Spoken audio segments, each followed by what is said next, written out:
Thank you, Presiding Officer. I welcome the opportunity to contribute to this debate. My colleague Richard Baker has made an excellent contribution setting out some of the wider issues around the economic crisis and the UK Government's failure to respond. I'd like to focus today on the living wage and on child poverty in the context of the economy.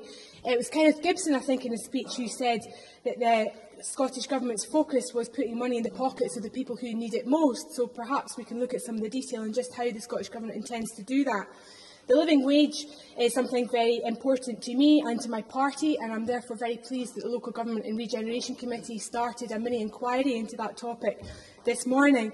And I'm very hopeful that it will report in January on 3 key issues. One of those is poverty pay and the issues around low-paid work, issues around procurement and how we address that effectively, and indeed the need for political will to drive it forward. I'm very happy to give way to John Mason. John Mason. Member for giving way. I think this is a very important point. Living wage. Would she accept that while a living wage is good, a minimum wage would be better because then it affects the private sector as well? Kezia Dugdale.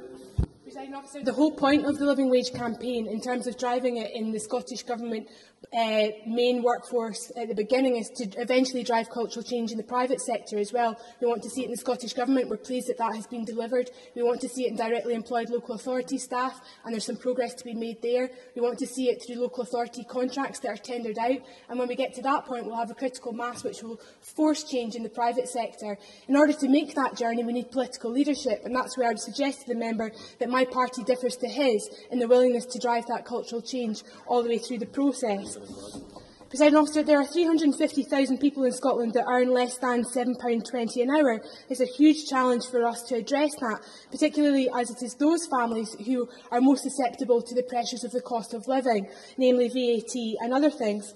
There's a value to the living wage around the benefits which it brings to employers around reduced sickness, a more stable workforce, better performance, but there's also important value in terms of the increased life chances and experience of the workers themselves. And that's quite important to the local economy because the buying power of low-paid workers is very important.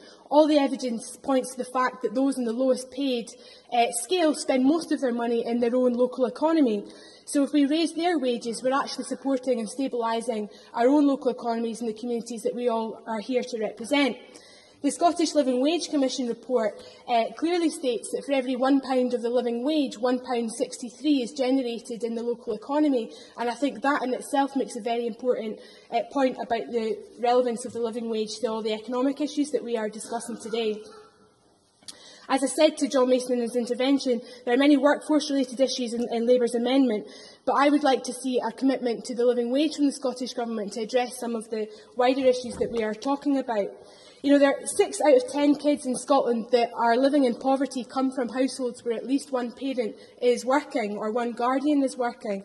So child poverty in itself is a very important economic issue.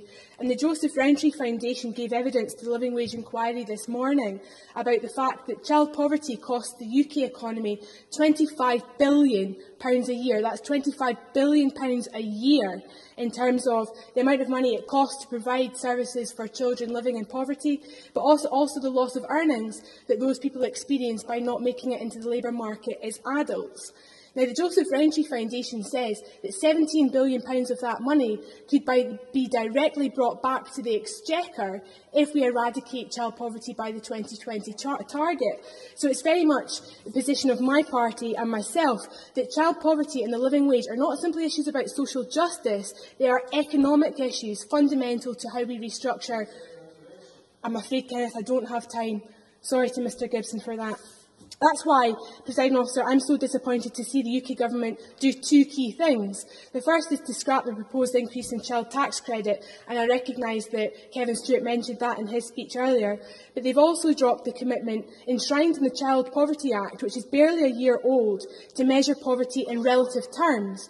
And their own figures show that the UK Government is likely to increase child poverty by 100,000 young children.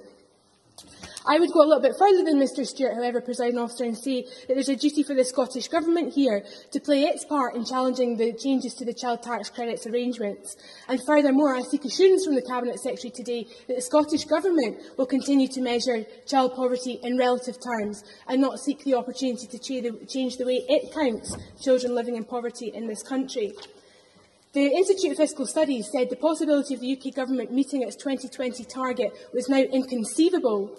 So I would welcome any opportunity the Scottish Government could make today to perhaps update us on its own progress towards eradicating child poverty in this country. And if it can't do it today, perhaps it could indicate when it is likely to first produce its annual report into child poverty, which it committed to doing in its child poverty strategy announced at the end of the last Parliament. Progress towards addressing child poverty in Scotland is stubbornly static. Those are the words of Save the Children. In fact, it hasn't moved in Scotland since 2005.